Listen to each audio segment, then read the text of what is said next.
The candle on the corner table had been burning too long.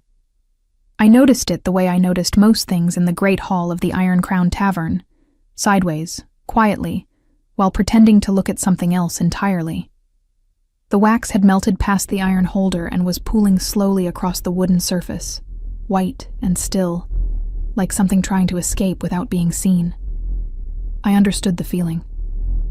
My name is Willa, and I have been a serving woman at the Iron Crown for 3 years, 4 months, and an indeterminate number of days that all blurred together like the steam rising from the kitchen hearth.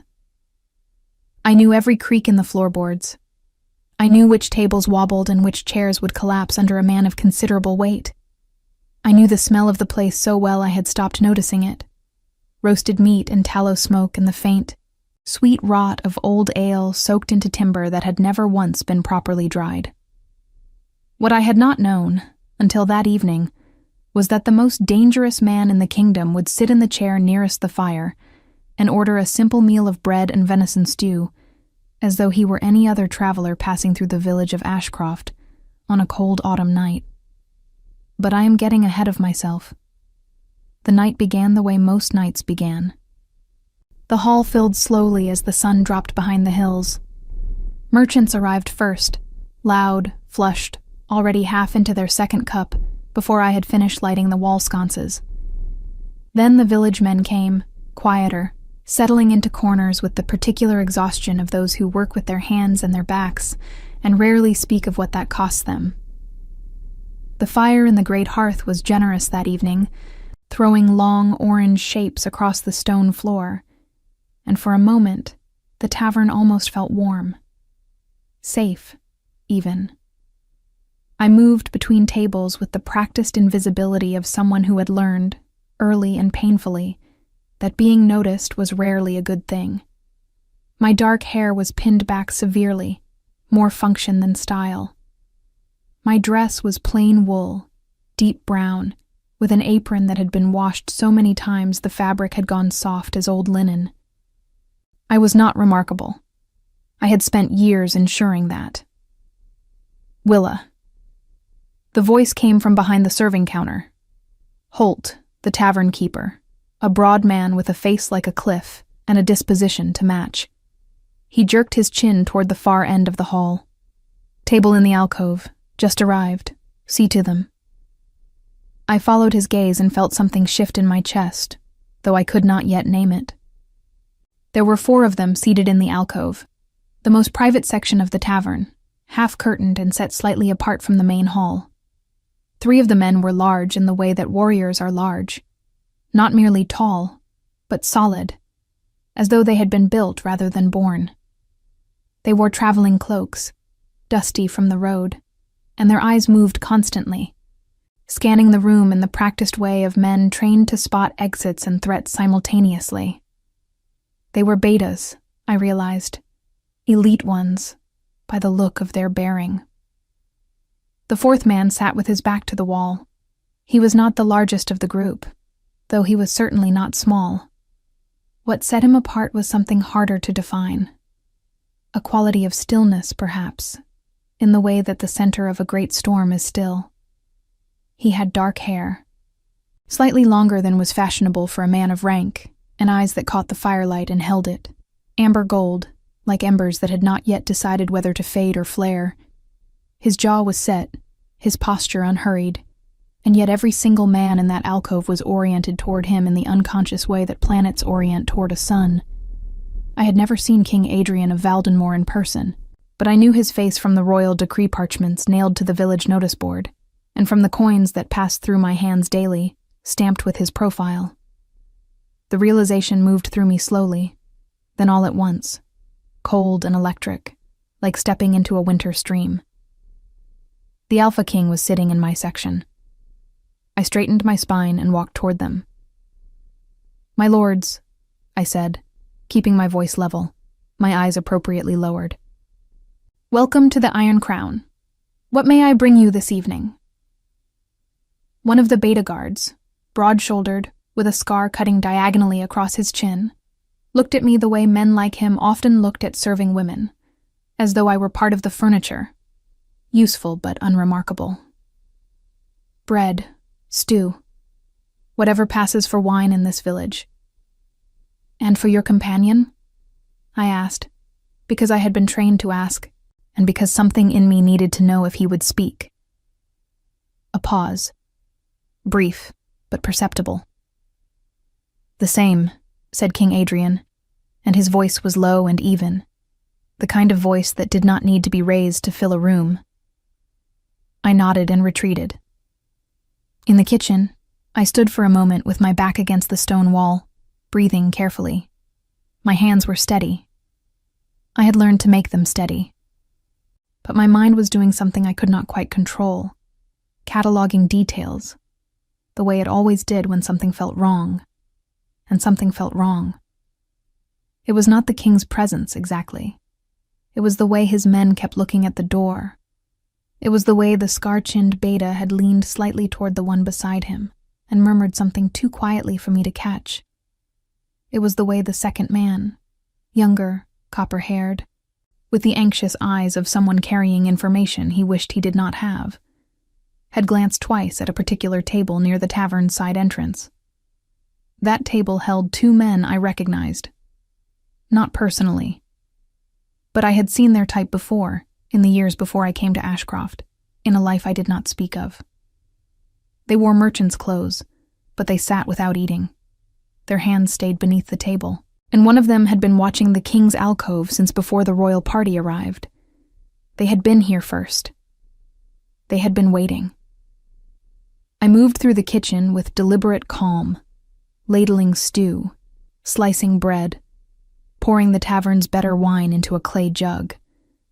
My mind worked quietly alongside my hands. I was an Omega. I had no rank, no title, no alpha bond, no particular standing in any hierarchy that would matter to these men. I was invisible, and I had learned, slowly, at significant personal cost, that invisibility was not always a weakness. Sometimes it was the only weapon a person had. I set the bread and stew on a tray. Then I paused. There was a piece of parchment on the kitchen work surface, the tavern's bill parchment, where Holt tallied the cost of meals for patrons of note. He had already begun the entry for the king's table, leaving space for me to add the items. I picked up the quill. I wrote the food items, the wine, the cost. Then, below the total, in letters smaller and more careful than my usual hand, I wrote 3 lines. Enemy behind you. Deal gone wrong. Exit now. I folded the parchment once, set it beneath the wine jug on the tray where it could not be seen from across the room, but could be easily found by the man who settled the account, and carried everything toward the alcove. I set the dishes down without looking at the king directly. I placed the wine, and I slid the bill parchment to the edge of the table, close to his hand, away from his guards, and pressed my fingertip to it once, briefly, before stepping back. It was a reckless thing to do. Possibly the most reckless thing I had done in 3 years of careful, invisible living. I did not let myself think about what would happen if I was wrong about what I had seen. I also did not let myself think about what would happen if I was right. I walked back toward the kitchen. I had taken exactly 4 steps when I heard the sound of the parchment being lifted from the table. I did not turn around, but I felt, with absolute certainty, the weight of amber gold eyes landing on the back of my neck and staying there. I kept walking. That was the hardest part, keeping my feet moving at the same unhurried pace, keeping my shoulders from drawing up toward my ears, keeping the tray balanced and my expression blank as I passed between tables and ducked behind the serving counter as though nothing had happened. As though I had not just handed the most powerful alpha in the kingdom a warning written in my own hand. Holt was arguing with the cook about the state of the bread supply, which meant no one was watching me. I pressed myself into the narrow space beside the barrel shelf and allowed myself exactly 3 seconds of something that felt very much like panic before I swallowed it back down. Think, I told myself. Think clearly. The 2 men near the side entrance had not moved. They were still sitting without eating, their hands still beneath the table. The younger one, the one with restless eyes and fingers that kept flexing against his knee, had shifted slightly in his seat, angling himself toward the alcove. I had seen that angle before. It was the angle of a man preparing to stand. I had spent 4 years before coming to Ashcroft in the household of a minor lord in the eastern reaches of Valdenmoor. Not as a noble, not as a guest, as a servant of low rank who happened to have ears and the sense to keep them open. That lord had dealt in information, buying it, selling it, occasionally using it to ruin men who had once trusted him. I had seen enough negotiated betrayals to recognize one in progress, and what I had seen in the alcove tonight had the particular, sick shape of a meeting that had gone wrong before either party arrived. The king's beta guards were watching for an attack from outside.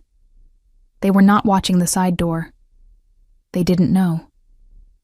I picked up an empty tray and moved back into the hall, taking the long route, past the merchant tables, past the village men in their corner, looping wide around the fire, until I was close enough to the side entrance table to refill a nearby cup that did not need refilling.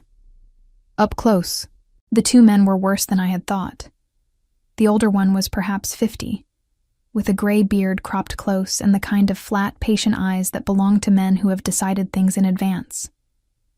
He wore a merchant's vest, but the fabric was too fine, and there was a deliberateness to his stillness that no true merchant ever had. Merchants fidget. They count coins in their heads. They look at the door because they are expecting profit. This man looked at the door because he was expecting a signal. The younger one, perhaps 30, had a fresh bruise along his jaw, partially hidden beneath the collar of his cloak. And there was something beneath the table. I caught the edge of it as I leaned to set down the jug. Something long and wrapped in dark cloth, laid across both their laps. I straightened up and walked away at exactly the speed I always walked. Back in my mind, pieces were locking together with grim certainty. Whatever arrangement had brought King Adrian to this unremarkable tavern in this unremarkable village had involved a third party, a middleman, a messenger, perhaps a minor lord playing both sides of a dispute I knew nothing about. That arrangement had collapsed, and these two men had been sent to ensure that the collapse had consequences. I did not know the politics. I did not need to. What I knew was that the king had read my note, because I had felt his eyes on me, and whatever he had decided to do with that information, he had done it quietly and quickly. Because when I next glanced toward the alcove, all 4 men were still seated, still eating, still performing the ordinary theater of tired travelers at supper, performing it slightly too well. The scar-chinned beta. I had begun thinking of him as Cord, though I did not know his name, had shifted his chair by perhaps a hand's width, enough to widen his view of the room. The copper-haired younger guard had one arm resting on the table with an ease that was almost convincing, except that his forearm was angled in a way that suggested something strapped beneath his sleeve. They knew. The king had told them, and then something happened that I had not planned for. King Adrian looked up from his bowl and found me across the room with the same effortless precision that a hawk finds a field mouse in tall grass. He did not stare. He did not gesture. He simply looked, for the span of 2 measured breaths, and in that look was a question I could not quite read. Not suspicion, not gratitude, but something more complicated than either. Then he looked away. A young potboy named Edric came barreling out of the kitchen and nearly crashed into me, clutching a stack of wooden bowls to his narrow chest. He was 12 years old and had the perpetual expression of someone mildly alarmed by the existence of the world. "Willa," he whispered, too loud, as potboys always are when they mean to be quiet. "Holt wants to know if the fine table needs more wine." "Not yet," I said. "He says the tall one looks like nobility and he wants—" "Edric." I kept my voice gentle and took the bowls from him before he dropped them. "Go back to the kitchen and stay there until I call for you. Tell Marin the same." He blinked at me. "Why?" I had no answer that would make sense to a 12-year-old boy. so I simply said, "Because I asked," and turned him by the shoulders back toward the kitchen door. He went, grumbling. I moved back to my post behind the counter, and that was when the older man at the side entrance stood up. He did it slowly, unhurriedly, as though he simply meant to stretch his legs or visit the latrine. The younger man remained seated, but I saw the cloth-wrapped shape beneath the table shift as the older man rose. A movement of transfer, of readiness. My heart was very loud in my ears. I had 3 options, and I calculated them the way my old lord had taught me to calculate things. Not with feeling, but with sequence. I could do nothing. I could alert Holt, who would panic and make everything worse.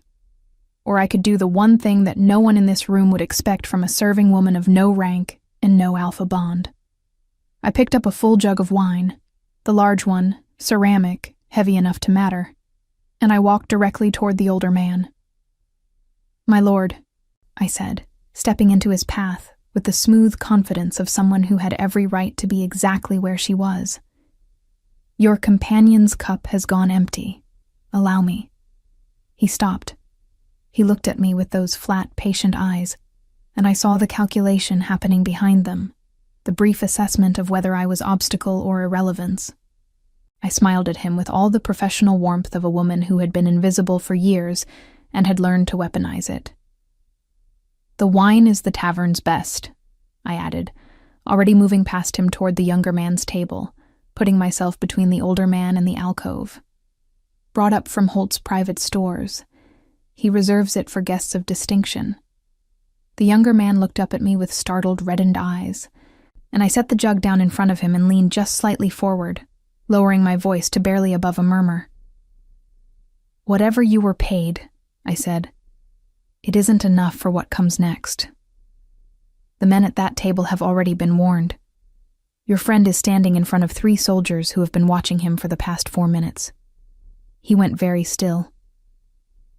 There is a rear door through the kitchen," I continued, straightening up, lifting the empty cup from his table with the air of someone performing a perfectly routine task. "It opens onto the alley behind the chandler's shop. It is unlocked." I turned and walked back toward the counter without looking at either of them again. For a long moment, nothing happened. Then I heard the scrape of a bench being pushed back, and another, and the quiet, controlled sound of the side door being opened and closed with the careful haste of men who have decided that whatever they were paid, it was not, in fact, enough. I stood behind the counter with the empty cup in my hand, and my pulse hammering in my throat, and I waited. Across the room, in the alcove by the fire, I saw Cord lean slowly toward the king and say something very quietly. I saw the copper-haired guard exhale. A long, controlled breath, the kind that follows sustained tension released all at once. And I saw King Adrian set down his cup, sit back in his chair, and look at me. This time, he did not look away quickly. This time, the question in his eyes had resolved itself into something clearer and considerably more unsettling. He was not looking at a serving woman anymore. He was looking at someone he intended to speak with. He sent Cord for me. I knew it was coming. I had known it from the moment his eyes settled on me with that particular quality of focused attention. The kind that does not release until it has what it wants. Still, when the scarred beta appeared at the end of the counter and said, quietly and without preamble, "The king will speak with you," my stomach dropped in a way that no amount of preparation could have prevented. Holt was 3 feet away, pretending to polish a cup he had already polished twice.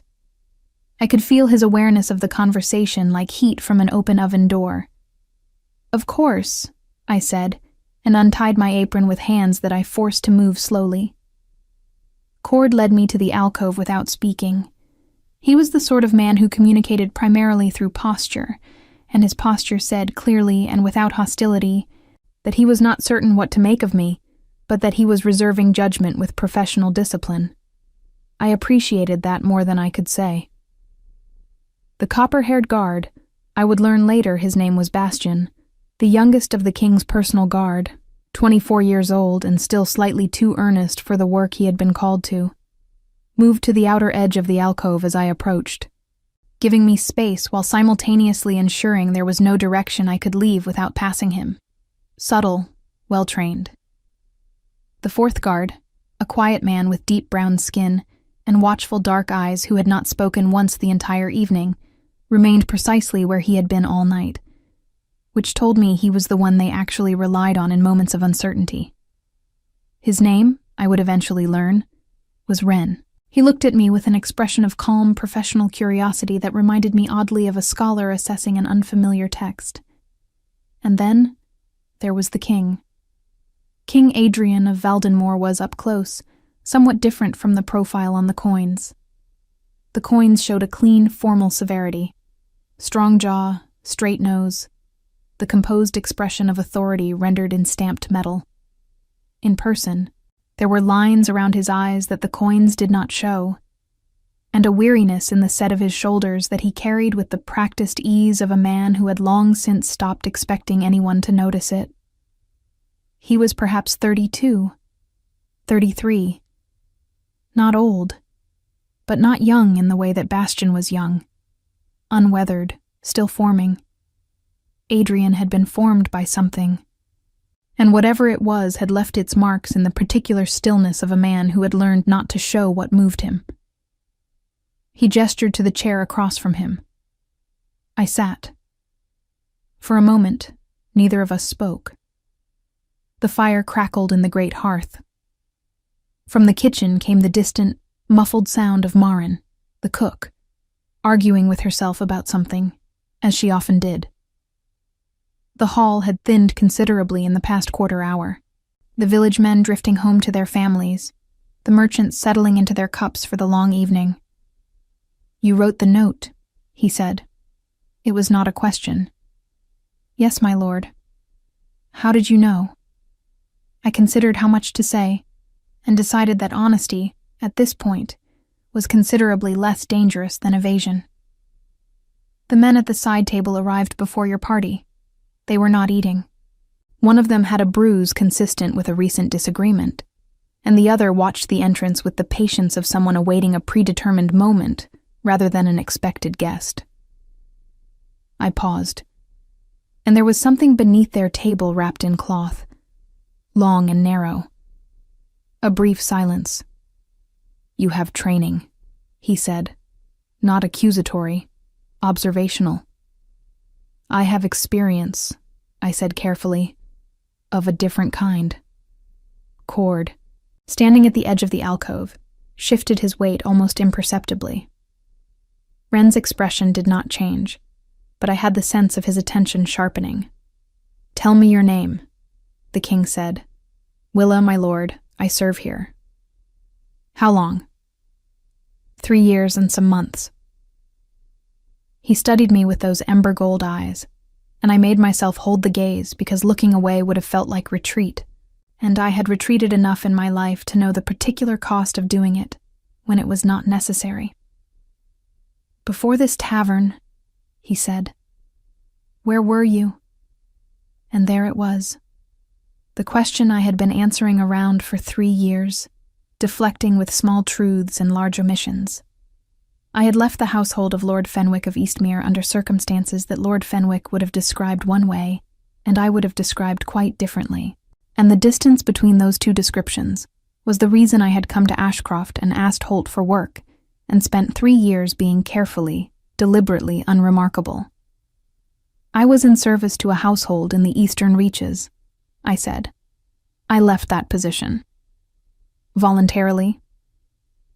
"In the sense that I chose to leave rather than remain in a situation that had become untenable, yes." Something moved across his face, too brief and too controlled for me to name it. He reached across the table and picked up the bill parchment, which he had folded and placed beside his cup. He looked at my handwriting for a moment. "You wrote deal gone wrong," he said. "Not danger or threat. Deal gone wrong." He set the parchment down. "That is a specific observation." I said nothing. "It implies you understood the nature of what you were seeing. Not simply that men meant harm, but that an arrangement had failed. He leaned forward slightly, his forearms resting on the table, and his voice dropped a register, not to intimacy, but to the quiet of a man who was speaking with precision. "What did you see, exactly, that told you that?" I thought about it honestly, because he deserved an honest answer. The younger man's bruise was fresh. He had been struck recently, in the past day or two. That suggested a conflict within the party they were working for, a disagreement about method or payment or both. Men who are aligned do not arrive with fresh bruises. Men who have been coerced or who are being watched by their own side do. I folded my hands in my lap. He was frightened of the man beside him as much as of anything else. That told me the arrangement was under strain from within. When a deal goes wrong, the men sent to salvage it are rarely the men who made it. They are the men with the most to lose if it fails. The alcove was very quiet. Bastian, to my left, was staring at me with an expression of unconcealed surprise that he was clearly trying and failing to school into something more professional. Ren had tilted his head by perhaps a degree, which I was beginning to suspect was his version of open astonishment. Cord said nothing, but his assessment of me had visibly revised itself. King Adrian sat back in his chair. "The men you sent away through the kitchen," he said. "I gave them the opportunity to leave," I said. "I cannot compel anyone." "You told the younger one that we had been watching his companion." I told him something that was nearly true and would be true within moments. I judged that to be more useful than waiting. "You judged," he repeated, and there was something in his tone that I could not read. Not mockery, not disapproval, but something careful and considering. "I am aware," I said quietly, "that it was not my place to act. I am an Omega with no rank and no standing in any matter that concerns your court or your safety. My lord, I acted on what I saw because I saw it, and because the alternative was to do nothing." I met his gaze steadily. "I am prepared to accept whatever consequence you feel is appropriate." The fire popped sharply.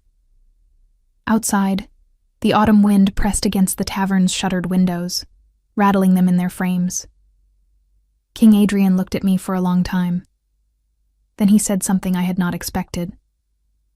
"Are you content here?" The question landed so far outside any territory I had prepared for that I almost did not understand it. "My lord? Here." He gestured slightly. The tavern, the hall, the life of careful invisibility I had built around myself like a fortress with no gate. "Is this where you intend to remain?" I opened my mouth, closed it.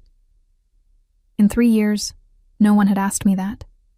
Not Holt, who valued competence over sentiment. Not Marin, who valued quiet. Not the village women who occasionally nodded to me at the well, and occasionally didn't. No one had looked at the life I was living and asked whether I intended it, or whether it had simply accumulated around me the way winter mud accumulates around boots. Slowly, without decision, until you look down one day and realize you cannot move. "I have not thought much about intending," I said finally. "I have thought mostly about continuing." Something shifted in his expression. The weariness was still there.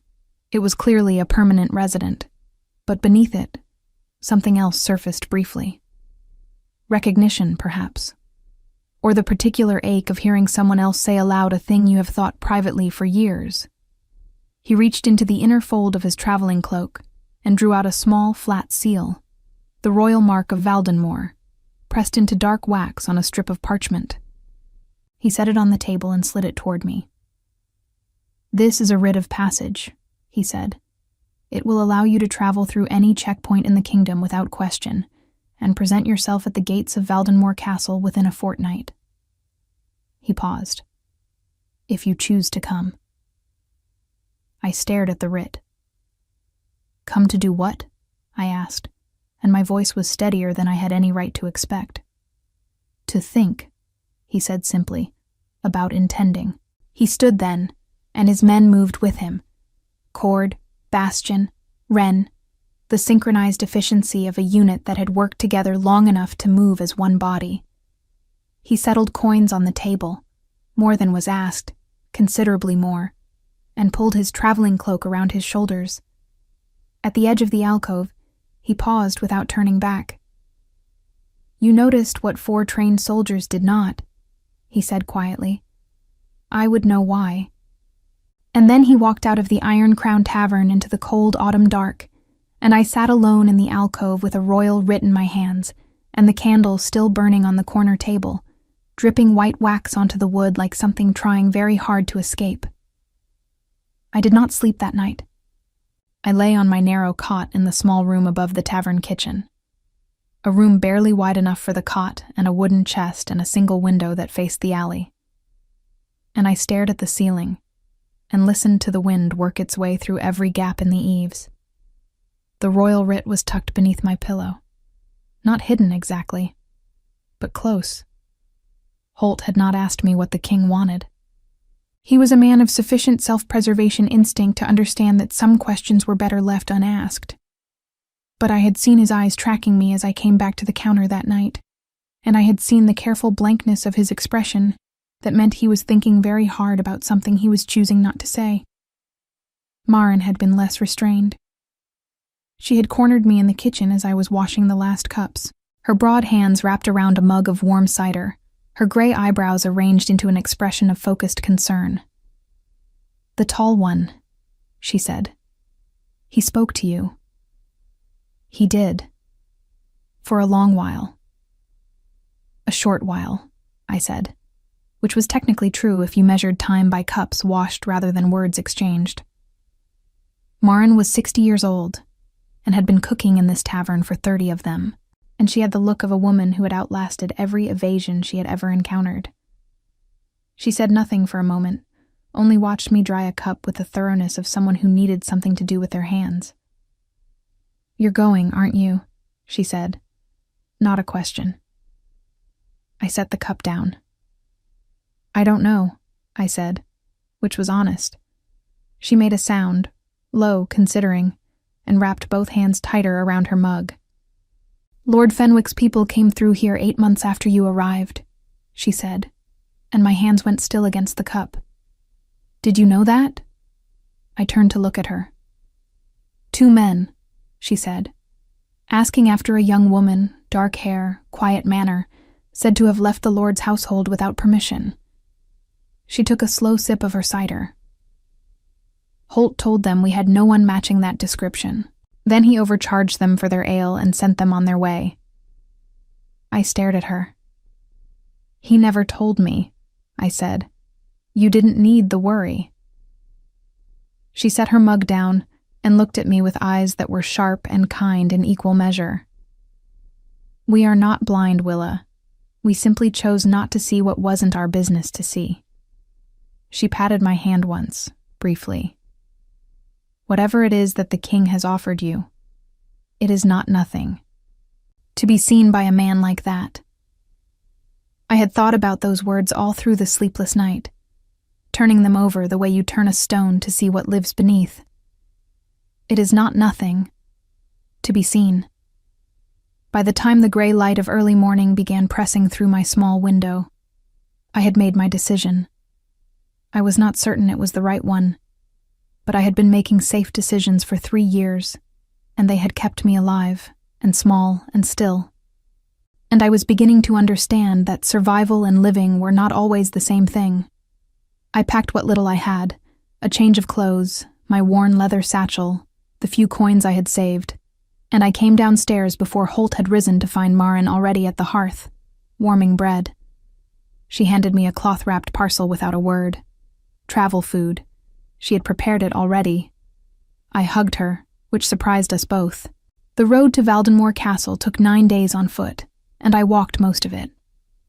On the 3rd day, a merchant's cart heading north offered me a ride as far as the town of Greyvale, and I accepted, sitting in the back among sacks of dried grain, while the merchant, a cheerful, round-faced man named Aldous, who talked about his 3 daughters with the boundless enthusiasm of a man who genuinely liked his life, narrated the passing countryside without requiring much response from me.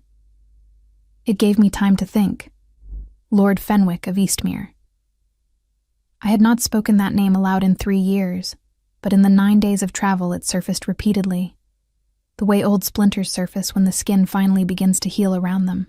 I had gone to his household at 22, freshly arrived from a smaller village to the south, with the kind of quiet competence that made me useful, and the kind of invisible ranking that made me easy to overlook. Lord Fenwick had been involved in exactly the kind of information trading that the king's situation in the tavern had reminded me of. Alliances made and unmade, agreements conducted in back rooms, messages that moved through servants' hands because servants were assumed not to understand them. I had understood them, and when I understood something that Lord Fenwick did not wish understood, I had been given a choice: remain silent and remain in service, or leave and discover what happened to servants who knew too much and talked. I had left, quietly, in the night, with enough of a head start that the men sent after me found only an empty pallet and a cold hearth. Lord Fenwick was a beta lord of minor standing in the eastern reaches. He was not important enough to pursue me across the kingdom indefinitely, and eventually the search had stopped. But I had arrived in Ashcroft with the particular vigilance of someone who had learned that safety was a thing you constructed daily, not a state you arrived at. I had constructed it carefully, and now I was dismantling it voluntarily and walking toward the seat of the most powerful alpha in Valdenmoor, with a writ of passage tucked in my satchel, and no clear understanding of what I was walking into. The sensible part of me was appalled. The other part, the part that had written 3 lines on a bill parchment and held a ceramic wine jug between a dangerous man and a king, was something else entirely. Valdenmoor Castle rose from the northern plateau like a declaration. I saw it first from the top of the last hill on the road in the late afternoon of the 9th day, and I stopped walking for a full minute just to take it in. It was vast in the way that things built to last centuries are vast. Not showy, not ornamental, but possessed of a weight and permanence that made everything around it look temporary by comparison. Dark stone walls, 4 towers, banners in deep crimson and black snapping in the northern wind. A city had grown around its outer walls over generations, dense and layered, smoke rising from 100 hearths. The checkpoint at the main road was manned by 2 royal guards in the king's colors. I presented my writ. The older of the 2 guards looked at it, looked at me, taking in the worn satchel, the dust of 9 days' travel on my cloak, the general appearance of someone who had not been expecting to make this journey, and then looked at the writ again. "You are to be taken to the castle steward," he said, and his tone had shifted in a way I recognized. Not deference exactly, but recalibration. "Wait here." I waited, a young page, perhaps 15, with the slightly overwhelmed expression of someone newly assigned to an important post, came to collect me within the quarter hour, and led me through the outer city, through the castle's secondary gate, and into the great keep itself.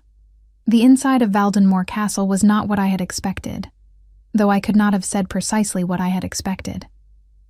It was quieter than I had imagined, purposeful rather than ceremonial. The corridors full of the efficient movement of people who had tasks and were completing them. Stewards and scribes moved with parchments under their arms. Guardsmen changed shifts at corridor intersections with the unhurried precision of a system that had been running long enough to become second nature. The castle steward was a tall, angular woman named Sarah, perhaps 55, with silver-streaked dark hair pinned severely back and eyes the color of winter slate. She received me in a small office off the main corridor, looked me over with the comprehensive efficiency of someone who assessed people for a living, and said, "You are the woman from the Iron Crown." "I am," I said. "His Majesty left instructions regarding your arrival." She opened a ledger on her desk, made a note with crisp precision. "You will be given a room in the East Wing, access to the castle library, and a daily meal at the servants' hall. You are not a prisoner and not a guest. Your status is—" She paused, and for the first time something less than certain crossed her face. "Undetermined." "Undetermined," I repeated. "His Majesty will speak with you when his current obligations permit." She looked up from the ledger. "He is presently engaged with the Council of Lords. There is a matter of a failed negotiation in the Eastern Reaches that has required significant attention in the past fortnight." I went very still. The Eastern Reaches. Lord Fenwick's territory. "How long has the council been convened?" I asked, keeping my voice carefully level. Sarah studied me for a moment. "Since 2 days after his return from a progress through the southern villages." She closed the ledger. "Is there something you wish to tell me regarding the Eastern Reaches?" I looked at the window, gray northern sky, the castle's inner courtyard below, a guard crossing the stones with his cloak drawn against the wind. 3 years of careful silence. 9 days of deliberate walking toward something I could not fully name. The Eastern Reaches. Lord Fenwick. A failed negotiation. A king who had come to an unremarkable tavern in the village nearest the eastern road for reasons that had nothing to do with the quality of the stew. Everything I thought I had left behind had arrived here before me. "Yes," I said slowly. "I think there may be." Sarah set down her quill and folded her hands on the desk with the composure of a woman who had learned long ago that the most important information always arrived in the most inconvenient way. "Then sit down," she said, "and tell me from the beginning." Sarah listened the way experienced people listen, without interrupting, without the small encouraging sounds that less certain people use to fill silence, without writing anything down until I had finished.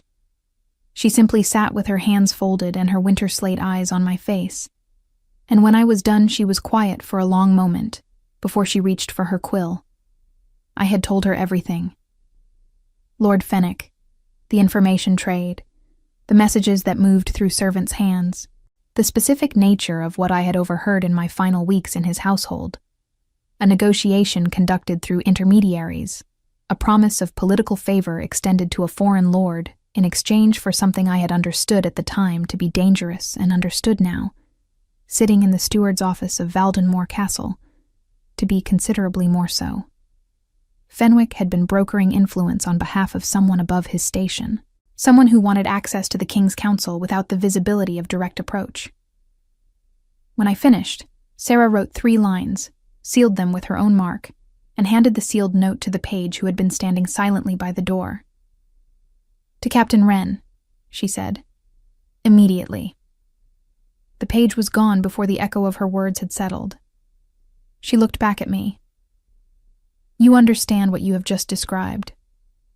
"A conspiracy aimed at the council," I said. "Yes." "And you have carried this for 3 years."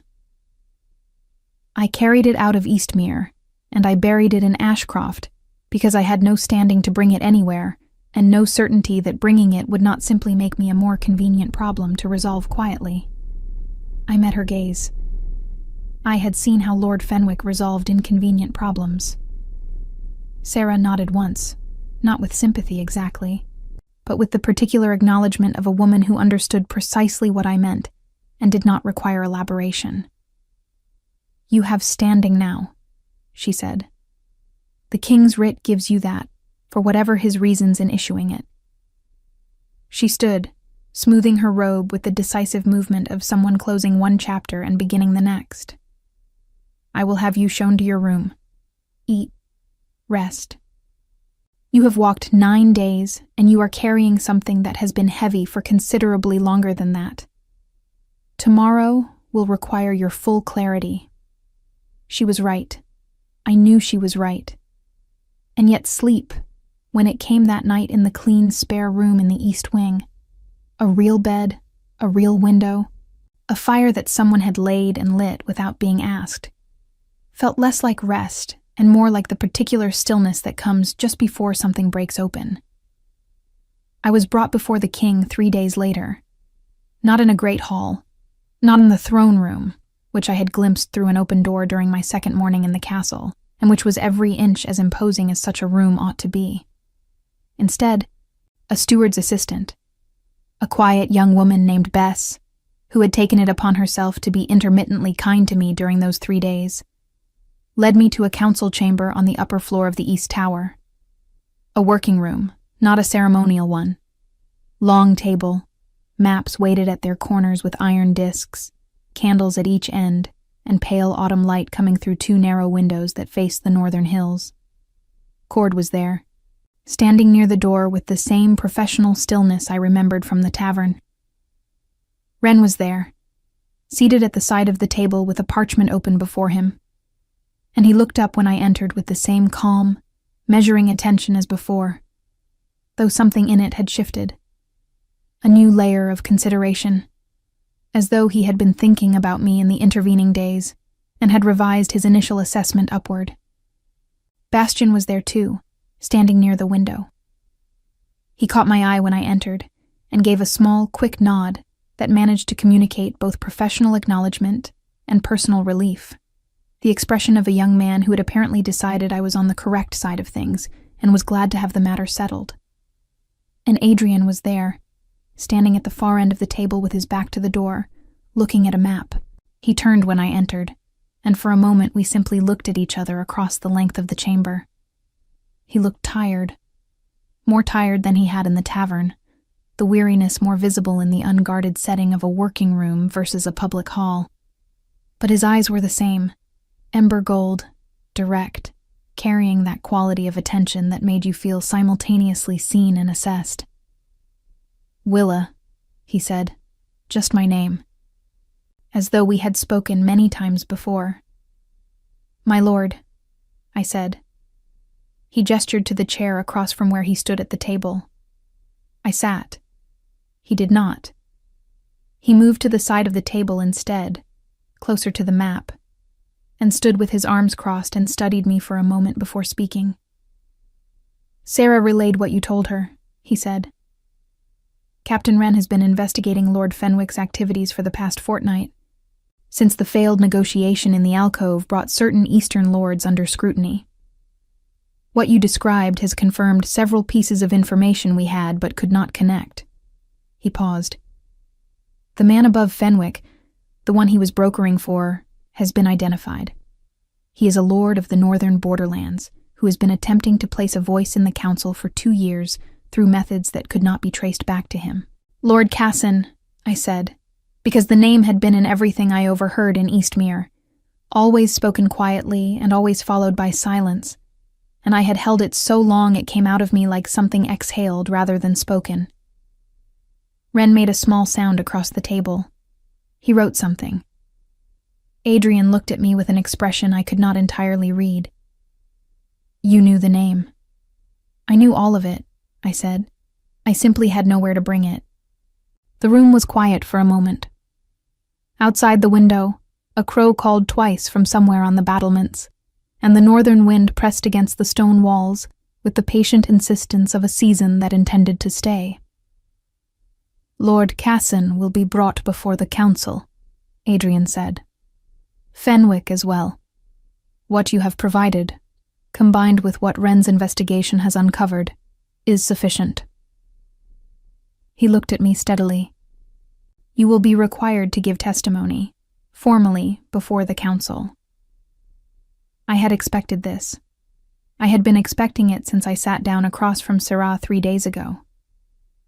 "I understand." "It will not be comfortable," he said, and the word comfortable in his voice was careful and precise, not softening, not warning, but honest. "Fenwick will contest it. Casson has allies on the council who will attempt to discredit your account. You are an Omega with no formal rank and no bond, and they will use that." "I know," I said, "and you will do it regardless." It was not quite a question, but I answered it as one. I spent 3 years being invisible because I had no other option. I came here because you offered me one. I held his gaze. "Yes," I will do it. Something moved through his expression. That same brief, controlled thing I had seen in the tavern. The thing I had not been able to name. I could name it now, in the clearer light of the East Tower chamber. It was not admiration exactly, though it contained some of that. It was closer to recognition. The particular relief of someone who has been looking for something specific for a long time and has finally found it in an unexpected place. The testimony before the council took place 1 week later, in the Great Hall. I will not pretend it was easy. Lord Cassin's allies were precisely as relentless as Adrian had warned.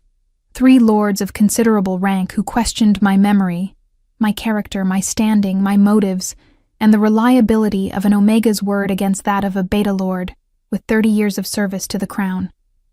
They were skilled at it. The kind of skilled that comes from practice. But I had spent 4 years listening to men like them speak, and I had spent 3 years keeping everything I knew, organized and intact inside myself like a library that no one had been permitted to visit. I answered every question with the same steadiness I had used to carry a tray across a crowded hall while calculating threats. Calmly, precisely, without flinching. Cord stood at the chamber door during the testimony. Wren sat at the evidence table. Bastian, I learned later, had spent the night before the testimony, quietly ensuring that 3 of the witnesses who had been pressured to reconsider their accounts had received additional information about the protections available to those who testified honestly. He was more capable than his earnest face suggested. When it was over, Lord Cassin was removed from council, pending a formal tribunal. Lord Fenwick submitted a written confession before the tribunal could be arranged. The act, Sarah told me later with the dry precision of someone who had seen many such acts, of a man who understood when the accounting had come due.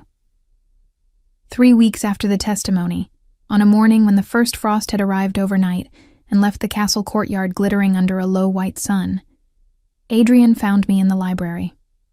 I had been spending my mornings there. It was a vast room on the 2nd floor of the main keep, full of the particular smell of old parchment and dust, and the wood oil used to preserve the shelving, and it had become the first place in a very long time that felt genuinely like somewhere I could think. He sat across from me at the reading table, without ceremony, and looked at the open volume in front of me for a moment. A history of the Northern Territories, as it happened. I had been reading it partly out of interest and partly because understanding the ground beneath a conflict had always seemed to me the necessary beginning of understanding the conflict itself. "The council has voted to formalize your status," he said. "As a recognized witness and contributor to a matter of crown security, you are entitled to a rank designation and a formal position within the castle if you wish one." He paused. "Sarah has suggested an advisory role to the steward's office. She does not make such suggestions lightly." "I know," I said. "She told me." He was quiet for a moment. "Is that what you want?" I closed the book carefully and looked at him across the table. In the weeks since the testimony, something had changed between us, slowly, the way seasons change, through accumulated small moments, rather than any single event. He had sought my observations twice in council preparation meetings, asking questions and listening to the answers with the focused attention of someone who genuinely wanted to understand, rather than to be agreed with. I had seen him with his senior staff in unguarded moments, firm and direct with Cord, patient with Bastian's occasional over-eagerness, quietly reliant on Wren's steadiness. And I had understood, watching him, that the weariness I had first seen was not weakness, but the particular weight of a man who had been responsible for too much, for too long, without the particular kind of honesty that only comes from someone with no stake in telling you what you wish to hear. "I think," I said carefully, "that what I want is to stop being invisible. I do not mean rank or position, exactly." I met his eyes. "I mean that I spent 3 years making myself as small as possible, and I would like to stop." He looked at me for a long moment. "Then stop," he said quietly. It was not a grand declaration. It was not the sweeping gesture of romance that songs are made of. It was simply 2 words from a man who had spent his own long years carrying a weight alone, said to a woman who had spent hers doing the same, in a library full of old books on a frost-bright morning, while the rest of the castle went about its work around them. But something settled in my chest when he said it. Something that had been braced for years released, quietly, like a door finally allowed to open. The months that followed were not simple. Lord Casson's tribunal was lengthy and contested. The restructuring of the Eastern Council seats required careful work. Sarah's advisory role proved to be exactly as demanding and exactly as interesting as she had implied, and there were days that ended with my eyes burning from parchment reading, and my mind so full of logistics and language that I fell into sleep before the candle burned down. Bastian became, in the way of young men who decide they have found someone worthy of loyalty, something very like a younger brother, appearing at inconvenient moments with questions, hovering protectively during council sessions, with the transparent intentions of someone who did not yet know how transparent he was. Ren and I developed a quieter understanding, built on shared mornings in the records room, and the particular mutual respect of 2 people who both preferred observation to performance. Cord remained Cord, reserved, professional, gradually less guarded with me in the specific way of a man who has revised his opinion and is comfortable with the revision. I learned the castle. I learned its rhythms and its hierarchies and its old layered history, the way I had once learned every creak in the floorboards of the Iron Crown. And I learned Adrian, slowly, the way you learn something that has many rooms and not all of them are immediately open. I learned that he woke before dawn and walked the battlements alone in the early dark, not from vigilance, but from the need for silence before the day required him to be available to everyone in it. I learned that he carried the loss of his father's mishandled alliances like a debt he intended to repay through the quality of his own governance. I learned that the weariness I had first seen in him was real, but not permanent, that it lifted, in pieces, in rooms where he did not have to perform certainty he did not feel. In the spring, on an evening when the courtyard was full of the smell of new growth, and the last of the frost had finally retreated from the northern stones, he asked me to walk with him on the battlements. We walked for a long time without speaking, the way people walk when the silence between them has become comfortable enough to be shared rather than filled. The kingdom spread out below us in the evening light, the city, the roads, the distant hills going soft and green with the season. "I have been thinking," he said, "about what I asked you in the tavern, whether you were content." "I remember," I said. "I asked it badly," he said. "What I meant was—" He stopped, started again, with the carefulness of a man choosing words he means to keep. "I had been looking, for some time, for someone who would tell me true things, not what I wished to hear, not what was politically convenient." He looked out over the battlements. I did not expect to find it written on a bill parchment in a tavern in Ashcroft. I looked at his profile, the lines around his eyes, the jaw that the coins had rendered in cold metal but that was in life considerably more human, the particular quality of his stillness. "You could have sent anyone to follow up," I said. "You did not have to offer the writ yourself." "No," he agreed. "I did not have to." The evening light was going amber and low, the way it does in spring when the days are lengthening and the air still carries the cool memory of winter. Below us, in the courtyard, a group of young castle pages were being drilled in their evening formations by a patient guard who had the slightly resigned expression of someone who had been assigned this task for many years. "I would like you to stay," Adrian said. "Not as an advisor to Sarah's office, though that too, if you wish it. I mean—" He turned to look at me directly, and the directness of it was very like him. No performance, no ceremony, just the honest weight of something said plainly. "I would like you to stay as someone who matters in her own right, not because of what you know, or what you saw, or what you testified to. A pause. Because of who you are, when you are not trying to be invisible. I stood with the spring wind in my hair, and the kingdom stretched out below me, and a man beside me who was asking, with every awkward and honest word of it, not for a servant or an informant or a convenience, but for a companion. I thought about the Iron Crown Tavern, the candle burning too long, the bill parchment in my hand, the quill, the 3 lines I had written because I saw something, and I could not unsee it, and doing nothing had stopped feeling like an option. I thought about Marin pressing travel food into my hands without being asked, about 9 days on a dusty road, about Sarah saying, "Sit down and tell me from the beginning," with the matter-of-fact grace of someone who understood that the beginning was exactly where truth had to start.